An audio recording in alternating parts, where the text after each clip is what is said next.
চুরির ঘটনা কার্যত অব্যাহত রয়েছে রাজ্যে। বিশেষ করে শহর এলাকাগুলোতে চোরের উপদ্রব থেকে মুক্তি পাচ্ছে না জনসাধারণ। সম্প্রতি এনসিসি থানায় দায়ের হওয়া 3টি পৃথক মামলার তদন্তে নিয়ে অবশেষে 9 জন চোর সহ চুরি যাওয়া সামগ্রী উদ্ধার করতে সক্ষম হয়েছে এনসিসি থানা পুলিশ।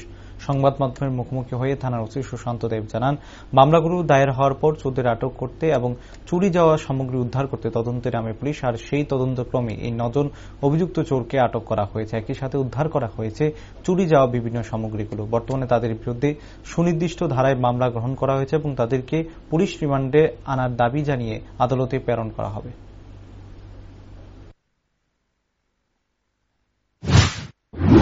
বিবেক সরকার নামে কুঞ্জমালা এলাকার বিবেক সরকার নামে একজন লোক আমাদের কাছে অভিযোগ করেছিলেন যে গত 5 তারিখ ওনার ঘর থেকে চোরদের হানা দিয়ে বিভিন্ন জিনিস চুরি করেছে। সিলিন্ডার, গোল্ডেন অর্নামেন্টস এবং অন্যান্য সামগ্রী চুরি করেছে। এবং ওনার সিসিটিভি ফুটেজ অনুসারে আমরা দেখে কয়েকজন চোরকে শনাক্ত করা হয়। শনাক্ত করার পরে ওদের সঙ্গে আরো অন্যান্য কারা জড়িত আছে আমরা সার্চ করতে থাকি।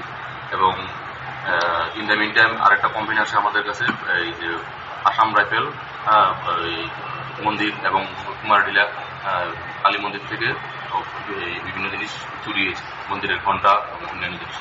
এবং এই খেজুরবাগান এলাকা থেকে ব্যাটারি চুরি হয়েছে। তো সবগুলি তদন্ত করতে গিয়ে সেটা আমরা এটা তদন্ত করতে গিয়ে চোর দলকে একটা আমরা ধরি এবং তাদের কাছ থেকে আমরা এই সামগ্রীগুলি উদ্ধার করি। জলের ট্যাপ উদ্ধার করি, স্টিলের জলের ট্যাপ, ঘন্টা 3টা, 4টা টোল ঘন্টা, ব্যাটারি, একটা গ্যাস সিলিন্ডার, গোল্ডেন চেইন, একটা ইয়াররিং 1 পেয়ার এবং একটা বাইসাইকেল উদ্ধার করি।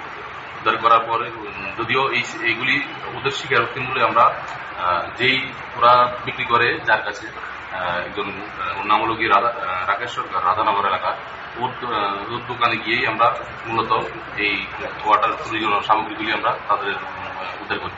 এবং আমরা টোটাল মোট 9 জনকে আমরা উদ্ধার করি। রাকেশ সরকার সহ টোটাল 9 জন তো আমরা গ্রেপ্তার করে আমরা থানাতে নিয়ে আসি এবং আজকে আমরা মাননীয় আদালতে প্রদান করি।